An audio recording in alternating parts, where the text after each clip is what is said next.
గుమ్మం కన్నా పెద్ద గంగాళం గుమ్మం దాటి లోపలికి ఎలా వెళ్ళింది? ఇది శ్రీముఖలింగం గుడిద్వారం ముందు జరిగిన ఒక అద్భుతం. పూర్వం కుమ్మరి నాగన్న అనే భక్తుడొకరు తనకు పిల్లలు లేరని బాధపడుతూ ఉండేవాడు. ఒకరోజు తనకు పిల్లలు పుడితే గంగాళం నిండా పాలు తీసుకొచ్చి అభిషేకం చేస్తాను అని మొక్కుకున్నాడు. అయితే కొంతకాలానికి అతని కోరిక తీరింది. ఒక కుమారుడు జన్మించాడు. అప్పుడు నాగన్న గంగాళంతో తనకు సంతానం కలిగిన ఆనందంలో స్వామికి పాలు సమర్పించడానికి గుడికి వచ్చాడు. కాని ఆ పాత్ర గుడి ముఖద్వారం కంటే పెద్దది కావడంతో చుట్టూ ఉన్న భక్తులతో కలిసి ఎంత ప్రయత్నించినా దాన్ని లోపలికి తీసుకెళ్లలేకపోయారు.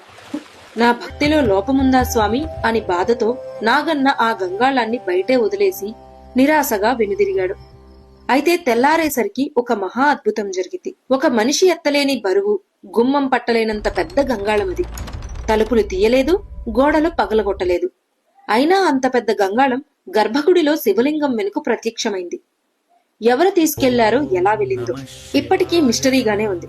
అందుకే ఇక్కడ సంతానం కోసం మొక్కుకుంటే తప్పక తీరుతుందని పాలు, బియ్యం, ధాన్యం, పండ్లు పోసి భక్తులు నమ్మకంతో మొక్కుకుని జరిగిన సంఘటనలు ఎన్నో. మీరు శివయ్య భక్తులైతే ఓం నమ శివాయ అని కామెంట్ చేయండి. ఇదే మన శ్రీకాకుళం శ్రీముఖలింగం మహత్యం. ఓం నమ శివాయ.